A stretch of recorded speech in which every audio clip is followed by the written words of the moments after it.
The year was 1972. Folk, rock, and soul music ruled the airwaves. Platform shoes and bell-bottoms defined modern fashion. And technological advances included the pocket calculator and the first video game. President Nixon was elected to a second term, and the Vietnam War continued to cast a dark shadow over the country. In the sciences, the space shuttle program was born. Apollo 17 sent the world the unforgettable blue marble image of Earth, and the NOAA commissioned Officer Corps, a science-based service provided by the newly formed National Oceanic and Atmospheric Administration, commissioned its first female officer. From then on, through their skill, strength, and expertise, the women of the NOAA Corps have built and shaped a solid foundation for women in service.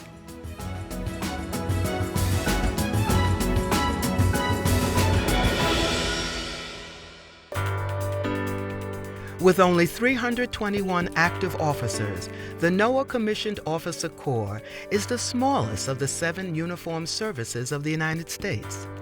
It's very small because its focus is very specialized. NOAA Corps officers serve at sea, on land, and in the air, commanding a fleet of ships and aircraft specifically equipped to enable scientists to study, understand, and predict changes in the complex and dynamic natural systems of our planet that sustain life as we know it. From the seafood we eat, to the weather we brave, to the ships that navigate our seas, carrying people and cargo to and from our ports, to the deep ocean we have only just begun to explore. The work of the NOAA Corps reaches every American, protecting our lives and property, and preserving our natural resources for current and future generations. One of the most memorable stories that I have over my career. And one time when we were out, I'm surprised I even went back to sea after my first sea tour. This is absolutely everything that I was looking for. That was a moment that I will certainly never forget. Like a photograph, personal stories are an imprint of our life experience. They tell us something about our place in time, a memorable moment, a defining experience, or simply those times in life when we intersect with people or places in random ways that set us on pathways that we couldn't imagine, let alone plan. Everyone has stories to tell, and those stories tell us about ourselves. What moves us, what challenges us, what makes us who we are.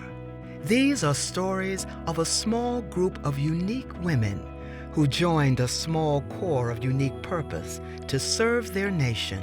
Women from different walks of life who served at different points in time, but who all share the same sense of dedication toward the pursuit of understanding and stewardship for our common home. I had one letter was, "No women, not now, not ever," and that's okay. Well, by the time he retired anyway. So. The story of women in the NOAA Corps begins with a man who unlocked and opened the door of opportunity, and a woman who walked through it. There was no reason women couldn't be commissioned. None. No legal reason, no social reason, no practical reason at all. It was just something was overdue. The NOAA Corps was established long before NOAA was. By the time NOAA became a federal agency in 1970, the Corps was already in its 53rd year, having operated under predecessor agencies ever since it was first established in 1917. Admiral Harley Nygren began his service in 1947. Over his long career, he rose to the top job. He was the director of the Corps when NOAA was established, and the decision of whether or not to admit women into the Corps was his. Ultimately, the responsibility was mine, but I had encouragement from the administrators. They didn't pressure us at all.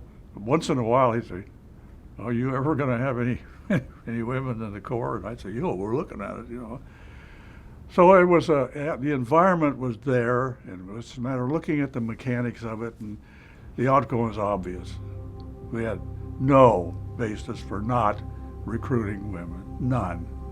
There were good reasons for doing it, social reasons, economic reasons, all kinds of reasons for doing it. But one for not doing it was, we never did that before, and that's not acceptable. Pamela Chelgren was the first female officer to step up and test this new space. Together with her male counterparts, she and the women who followed laid the groundwork for a new era. There were times at which I very much felt pressure being the first. Because I was the first, you know, if I did poorly, that would make it harder for women coming in behind me. After the class came through with 6 women in it, I no longer was worried about that. Pamela Chelgren's commission pioneered a societal shift in the Corps that picked up steam in the ensuing years. By 1975, 18 more female officers had joined the ranks of the NOAA Corps, including Evelyn Fields, whose career in the Corps spanned 31 years. She attained the rank of Rear Admiral and the distinction of being the first female commanding officer of the NOAA Corps. Before we got there, I understand that the commands spent a lot of time prepping their crew. We're going to get these ladies, and you got to clean up your language, and you got to do this, and you got to do that, and you got to do the other. It was kind of a test or platform that the COs didn't want to fail at, those that were fortunate enough to get us, and I do mean fortunate enough to get us, the women coming out of the class. They didn't want to fail either. It was a real step forward for the NOAA Corps, because the other services, yes, they had women, but they didn't have women doing the exact same job that the men were doing. You were sworn in as an ensign, you went to basic training class, and when you came out of basic training class, you went to a ship. My first ship, I was the only woman on my first ship, and when we got underway from Seattle for a 4-month cruise to the South Pacific, there was 81 guys and me. I know the captain was very worried. He would have weekly lunches with me just to check in and see how things were going. My sense was, after that first sea tour, I would say about 5% of the guys were vocally supportive of me being there. 10% were the opposite, negative, and 85% really didn't care. So, you know, you get the job done, that's fine. And that 10%, you know, that really did change after the first couple of years. It took them really seeing that I was there to get the job done, and I wasn't there to make trouble for people. I was really there committed to the same things they were committed to, and wanting to be a shipmate, you know, and that really counts for something. In the journey of life, sometimes we follow a road out of curiosity. Other times we set out with clear intention, motivated by specific people or aspirations. Whether their initial plans were experimental or inspired, these women all answered a call of scientific service to their country. My dad was in the Coast Guard. He was in the Coast Guard and the Navy. My dad is a retired Navy reservist, and the proudest I ever saw him was on those weekends when he put his uniform on to go to his monthly weekend duty or his 2 weeks a year.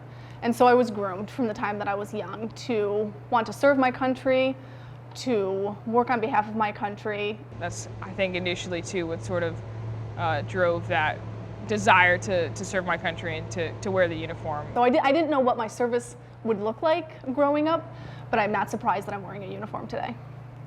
I watched a documentary about the response to the Exxon Valdez oil spill when I was in high school, and that sort of set my compass to know that I wanted to do something with the ocean. I stumbled across the NOAA Corps website. I actually didn't know that NOAA even had a corps of officers that drove the ships and flew the planes, so that was sort of just bumbling along, following the websites, and found the old school NOAA Corps recruiting video. It was like, do you want to dive and do you want to fly and then do science and serve your country at the same time? I was like, yes. So I looked it up online and I was really impressed, and I noticed that they had a lot to do with oil spill response. And it was different. It was about providing scientific support to the Coast Guard during major oil spills, and that really piqued my interest. My entire career I've worked for the Office of Coast Survey, and the Office of Coast Survey collects the data that makes the nautical charts for shipping. So in my mind, at least, that's a very clear, relevant thing. You know, ships need to know where they're going and how to get there. And I mean, they're moving, you know, like 80% of the goods that are coming in and out of the United States. So that's, for me, that's a very clear mission. I don't think about it a lot, but when I do kind of get down in the dumps about why are we doing this, you know, I just think about maps. I mean, we make maps. Who can't get behind a map? It's information. It tells you where things are. You know where your resources are. You know where the, you know, fish habitat is. You know what minerals there are. You know where to lay a cable. You know where to put a navigation channel. There's a whole bunch of stuff going on underneath there, and there's a whole bunch of people on the surface doing a lot of different things. And so it's kind of the little speech I give to myself about maps. I like them. The mission that we fly is an important mission to the nation. We're out there collecting vital data that they use for hurricane forecast and intensity models. That information gets relayed to the National Hurricane Center for them to make better forecasts, and it's all about saving life and property. We want to make sure people are protected. In my opinion, that's why I'm out there doing my job. That's what I love about my job. I am out there making a difference. We're there to collect that data that could help somebody who's along the coast know that the storm is actually coming their way. It's important, and I feel proud after those missions, and it makes me want to go fly another one. I was involved in Deepwater Horizon. I was previously on the NOAA ship Gordon Gunter as my first sea tour, and we ended up being the first federal vessel actually on site to do oil spill response. That was an incredible opportunity to really be there at a time of national disaster and to be able to play our part in that. Whether it's cleaning up oil spills or even just protecting endangered species like we do out here, or to help gather data for climate change, all of these things are going to have major impacts on future generations. And to me, I couldn't get any fulfillment out of anything else the way that I do with this career. I tell people that I have the coolest job in the world. And that has been my story since day one, and it's a story that I'm sticking with. We all face moments in life that do not go as planned. Navigating the unexpected is a test of skill and courage under pressure. These challenges are milestones that speak to our strength or teach us a lesson, and from which we can either stay or adjust our course. You never really think about, oh, I don't know, I can't do this. You just deal with it, get it done, and move on. our second flight from Turks and Caicos back to Florida, about halfway back, we're over the Bahamas at this point, we get an engine fire indication. That, of all the things that could probably happen to the plane, that's probably the one that you never really want to hear as a pilot. So the first thing that you hear is the fire bell goes off. So it's a really loud bell in the cockpit that sounds. And so you have this bell, you jump to action in that sense. You know, you really don't have much time that you're like, oh, let's sit and think about it or talk about it. You know, like, run the checklist. So after we shut down the engine, we're calling, declaring an emergency, and so they had us divert. At this point, we're at 8,000 and also heading into some iffy weather. And they're like, hey, Rock Sound is your closest airport, go, basically. You know, we're looking at what's our runway length at this place we're going into. We've never been here, we have no idea. We're just headed in single engine to this airport as storms and stuff are coming in around us. So we landed, everything went well. That was my first legit single engine landing. You know, we practice it here. Surprisingly enough, simulation is pretty much spot on for the real thing. So that was a huge confidence booster for me to be able to fly this thing single engine, land single engine in the middle of nowhere and go, all right, that wasn't too bad. You know, it wasn't as bad as you thought it would be. Whenever you have a challenge, to me, and I used to say this to the folks that work for me, I don't look at it as a challenge. I always looked at it as an opportunity.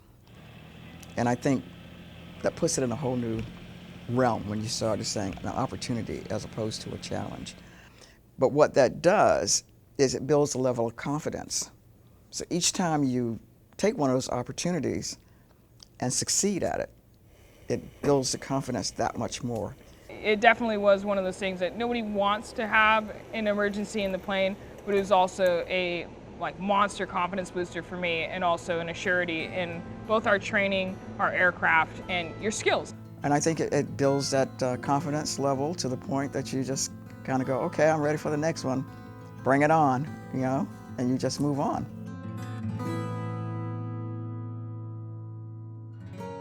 The gifts of wisdom, encouragement, and support, born of shared experiences, become special bonds that shape our sense of self, connect us as a family, and carry us forward.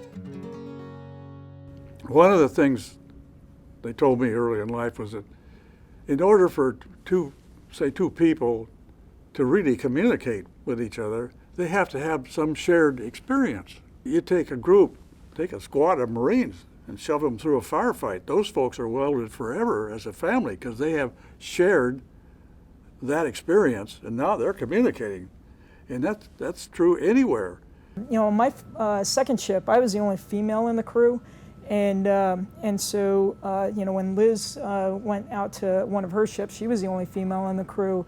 And just keeping tabs, you know, and just checking in, seeing if everything's good, you know, and we'd bounce off a lot of different ideas with each other. So it's been a friendship, mentor-mentee, and it goes back and forth. She's certainly spoken to me about blind spots that I had, and also strengths and how to capitalize on those strengths to make me become a better leader.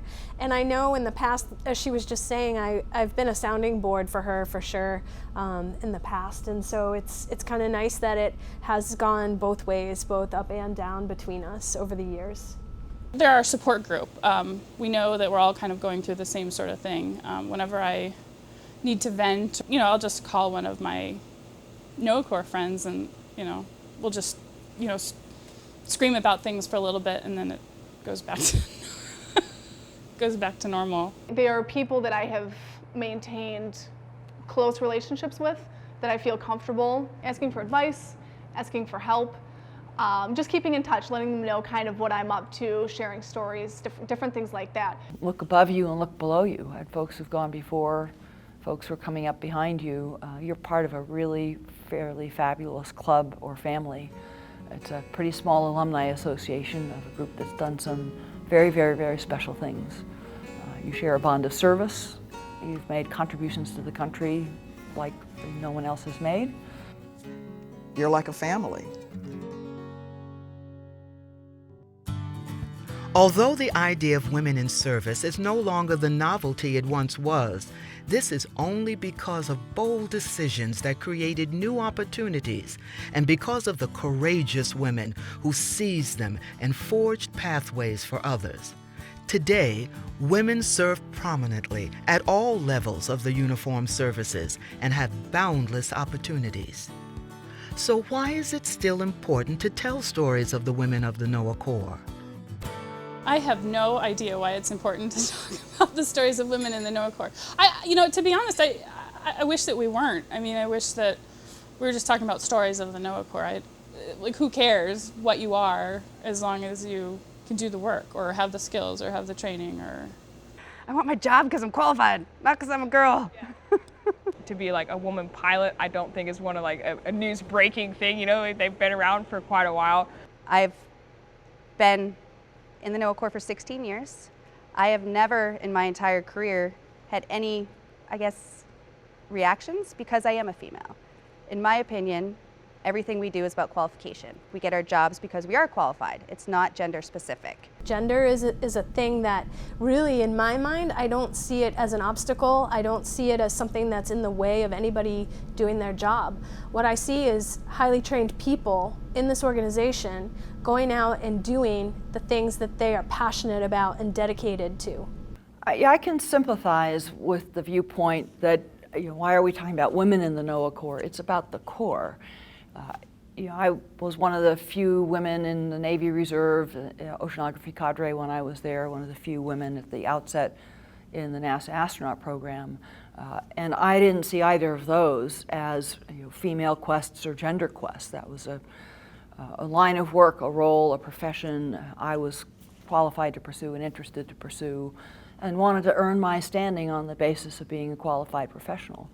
I also cared a lot about being Navy, being NASA. I didn't want to be some subpart. These are the real NASA people, and then we have some girls. And so I get the not wanting to keep saying, here's the real NOAA Corps, and then there are some girls. Or even to say, here's the real NOAA Corps, and isn't it cute or isn't it amazing that girls are here or that women are here? It's neither cute nor amazing. We all, I think, hope that we can get to a point where it goes without saying. It's a given, and it's natural, and it's accepted. But the fact of the matter is, as society and as an organization, we're working our way through some of these shifts in what roles are widely open or open at all to people of color, to people of different genders. And it is, therefore, still notable by some and noteworthy to others that women are entering new fields. And the question of, well, how are they doing in those fields matters to some. I can see both sides of that. I think there is a value to taking some time to talk specifically about the stories of women in the Corps for two reasons. There will be women looking around, maybe still testing or questioning or wondering if that's a path for them. And I think the example and a bit of a shared insight about what is this work, what is this place, what is this group that you're joining, may help some of them steady up their course and hopefully draw them to NOAA and to the Corps and become part of the work that we're doing. And on the other side, there may well still be some men or others who think, I don't know what these women are doing here.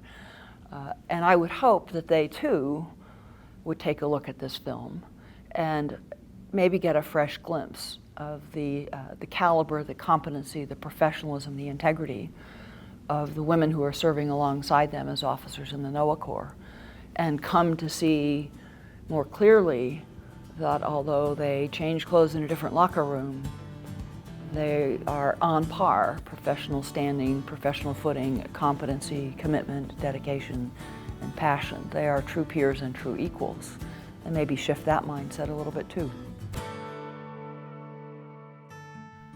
Looking back on life helps us to see the richness and meaning of our experiences, those events that shape us and become part of who we are. We may travel winding and varied paths and face obstacles along the way, and from this gain new insights and abilities. We may be lifted up by others and connected like family. Challenges that seem indomitable at first, perceived through the wisdom that comes from experience, may be met with surety and grace. What we discover through our life's work, our guiding principles, our values, or even just one word to live by, is a gift we give ourselves. If I had one word to describe the gift or the most valuable thing the NOAA Corps has given me, If I had to describe the last 8 years in one word, Gosh, this is a tricky question. Ask the question again. Sure. I would say depth. It's grown me, challenged me, pushed me, stretched me, but at the same time been some of the most enjoyable experiences that I've had as well. So I would say overall it's given me depth of character, of experience, travel. Can't beg for anything else in that regard. I think it's given me adventure. I've been to several continents. I've had the opportunity to fly in helicopters during oil spills, dive with hammerhead sharks in remote atolls. I would say passion. Interesting. There are good days and there are bad days around here. It's not always awesome, it's not always bad, but it's always been interesting. But if you believe in what you do and you love what you do, you can get through those bad days and you can make those good days even better. And so you can do anything. I don't really care if I have a good life or a fun life or I make a lot of money. I just really hope it's interesting. And I think so far it's been that way. The most valuable gift that NOAA has given me, my first thought was my independence, that I can stand on my own. I've moved around 7 times, that I can show up to a new place, continue in my career, reach for my goals. That's what I like to think of my independence. But then I've got the counterpart, which is the teamwork. In my opinion, I love working with a group of people. I would rather come to work and work with a group of people than work on my own. Which word do I use? Independence has allowed me to get where I am in my career, but I love my career because of the teamwork that I'm actually able to be part of. If I were to describe that in one word, it would be resiliency. Command presence. Confidence. Conducting operations is very dynamic, and to go out to sea, you're constantly operating and managing risk. The ability to, on a day in, day out basis, take a look at what the environment is providing and being able to get the mission done safely is something that takes a great deal of intestinal fortitude, but being able to go back at it again, yeah, I would say resiliency. When I say command presence, I guess that maybe it only makes sense to somebody in the service or on board ships, but that's a bearing that you have, it's a tone that you have, it's calm but directed, even if everything is hectic around you. Confidence, because as I look back on my entire career, you always have that question mark as to whether you can do something or not. You might not show it, you might not come across as being scared to death, but that confidence level builds. It builds a little bit more with each opportunity that you get, and you walk away feeling like, okay, I can conquer the world and it's going to be okay. These young ladies have done some just incredible things because they were given an opportunity. I'm just so inspired and so impressed with the quality and capabilities of the people that work for the NOAA Corps. It's gratifying to see that the talent gets better and better and better, and I think that's what you really ultimately hope for. All of us can be very proud of where all of NOAA stands at this point, not just the officers, but the civilian side too. It's very positive. I can never think about the NOAA Corps without reminding myself that President Thomas Jefferson started the ball rolling in 1807 with the Survey of the Coast. As we look back at the history of the NOAA Corps now, we should remember to look all the way that far back and think about what that first impetus was. And I find it fabulous and gratifying to look at the today of the NOAA Corps and say that's still what it's about. It's the capacities to measure and monitor and understand our planet that are vital to the health and the vitality of our country, of our society, and of our economy. I have every confidence if Thomas Jefferson were here today, and maybe Alexander Hamilton along with him, who started the Coast Guard, they'd be amazed and tremendously proud of what the NOAA Corps has become, and they would be particularly impressed with the people who serve in the NOAA Corps. Being founding fathers, they might be slightly astonished that women were serving in the NOAA Corps and serving in every imaginable position of responsibility. They would be hugely gratified to see how the glimmer in their eyes back then has lived through the years and continues today to serve the country and serve the planet so brilliantly well.